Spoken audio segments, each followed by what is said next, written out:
me rappelle parce qu'avant d'y aller, je demandais à un de mes amis qui était allé souvent, mais comment c'est l'Inde? Qu'est-ce que c'est l'Inde? Et il me disait toujours, ah, il dit l'Inde, c'est trop. Puis moi, je me disais, ben là, c'est un peu court comme description. L'Inde, c'est trop. Alors moi, j'étais allé en Inde quelques fois. Et quand je suis revenu, tout ce que j'avais à dire, c'était l'Inde, c'est trop.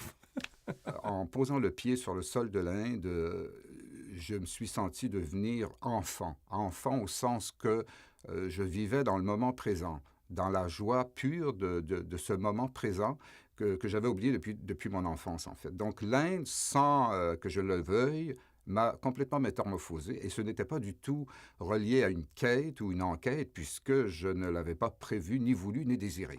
En fait, je suis arrivée la nuit. Puis c'était vraiment... j'étais bouleversée, j'étais heureuse. C'était un mélange d'émotions. Et finalement, qu'on est arrivé à Mumbai, parce que mon point de chute, c'était Mumbai, ben là, il est 4 heures du matin, il fait à peu près 40 degrés, et il y a du monde comme tu n'en as jamais vu dans ta vie. Ça fait que ça, au niveau du choc, je pense que tu es toujours servi. Je pense pas que c'est possible d'arriver en Inde sans avoir un choc minimal. Dans mon cas, c'était plus un choc maximal, je dirais. Le choc, mais il y a un choc inimaginable. Quand je suis arrivée, elle est venue me chercher et ils m'ont amenée à l'hôtel d'abord. Oh non, son neveu qui est venu me chercher. Je suis arrivée à l'hôtel et là, je lui ai dit, j'ai rien dit parce que j'étais trop gênée, mais j'étais sûre que c'était la guerre et que tout le monde était descendu des montagnes dans Madras et qu'il y avait une guerre et que c'est pour ça qu'il y avait tant de monde et que j'étais terrorisée. Je suis rentrée dans mon hôtel. Je ne suis pas sortie pendant 3 jours. Et je me suis fait dévorer par les moustiques. En tout cas, bref, j'ai réussi à sortir et simplement pour traverser la rue, ça m'a pris, je ne sais pas trop, une journée ou 2.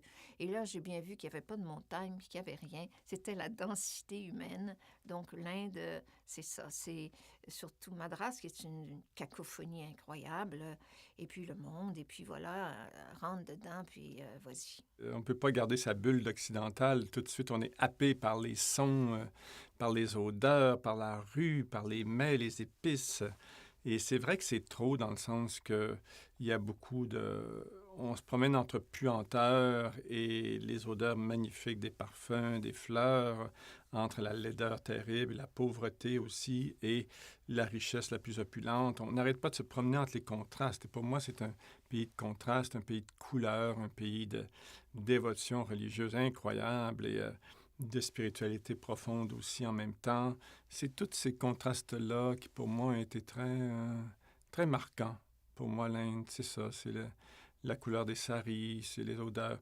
Mais en même temps, c'est des horreurs aussi. Je veux dire, la pauvreté est terrible. Et les gens viennent près de nos autobus et crient « j'ai faim », et ils le crient de toute la puissance de leur ventre et on sait qu'ils ont vraiment faim.